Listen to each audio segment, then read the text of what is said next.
So the next one I'm going to demonstrate is a round one. So it's this, I've pre-made one.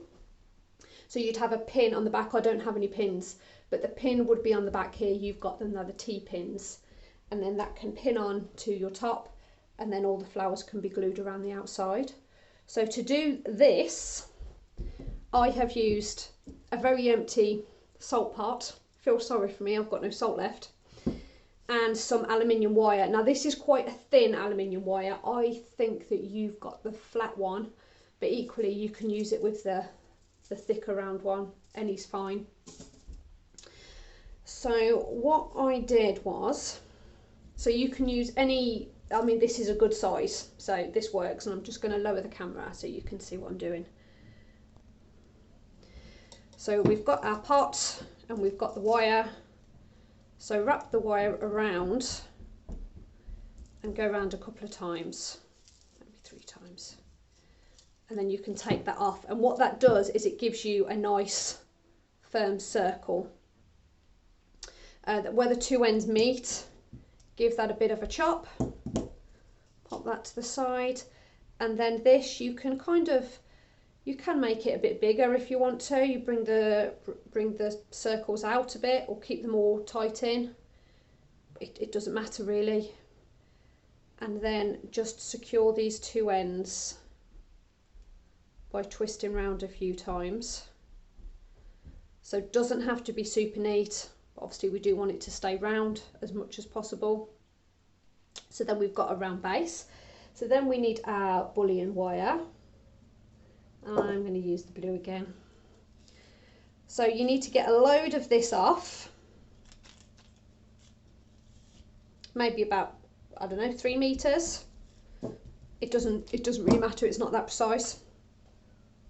And start with one end and crush that a little bit. So you get like a little knot. And then start feeding that around your frame so that it's nicely secured on. And then you just keep crushing. So it doesn't have to be neat. In fact, the more messy it is, the better. So you can get a big bit and crush it in your hand.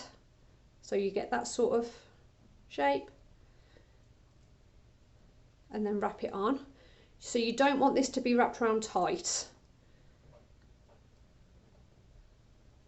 So the idea isn't to cover the black wire. The black wire is the frame and the base. And then this blue wire should be coming round a little bit thicker to give us a bit more of a surface to glue onto.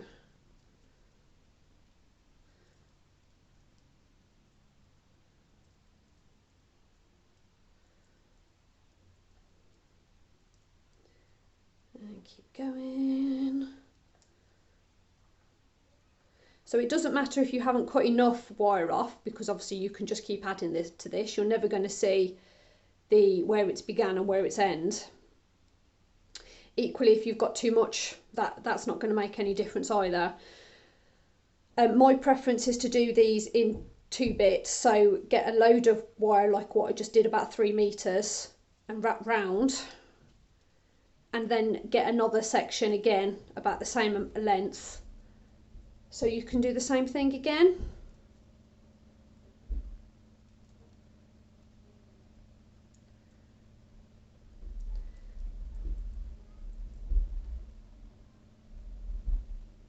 So then we've got that, but I do want to go around again, which is going to just make it a bit thicker and then give us a bigger surface area.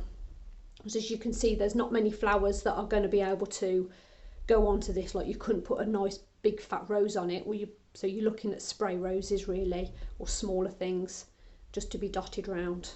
So I'm just going to get a bit more.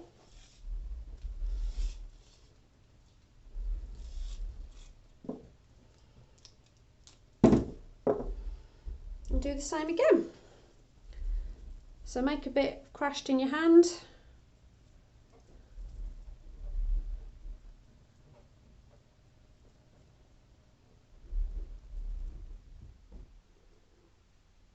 Get that secured on, so exactly the same as what you did first time round. but of course now we're just going to be making it thicker. So this gives a nice modern twist to buttonholes.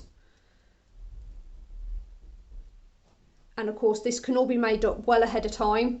So if you've got a wedding and they've asked for 10 of these, you obviously wouldn't be making this the day before the wedding. This is something that, you know, you can make this months in advance. And then when you're actually coming to make the buttonholes on the actual day, the glued, it's really quite convenient because you've got all your bases made, you've got all the fixings on, and you've just got to glue the flowers on. So it actually makes them very, very time consuming and really quite commercial. So I don't really know why they're not used more often. So to do this in a natural way, if you didn't want to use wire, you could get some willow, where the twigs that are all bendy, and you could make a little frame with willow. I've got some actually. I might go out into the garden and get you some and show you a natural one. And then of course you can wrap ivy around it, so make a really natural buttonhole. So I would say that's probably about enough there. And we just keep making it a little bit flatter, so the bigger surface area is as possible. And you can see that's quite decent sized really. And then you will need to sew in the T-bar, the T-pin that you've got.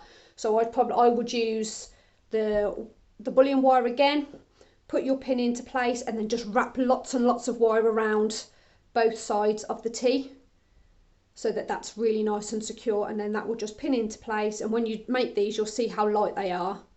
They're really really quite lovely. So that's another idea.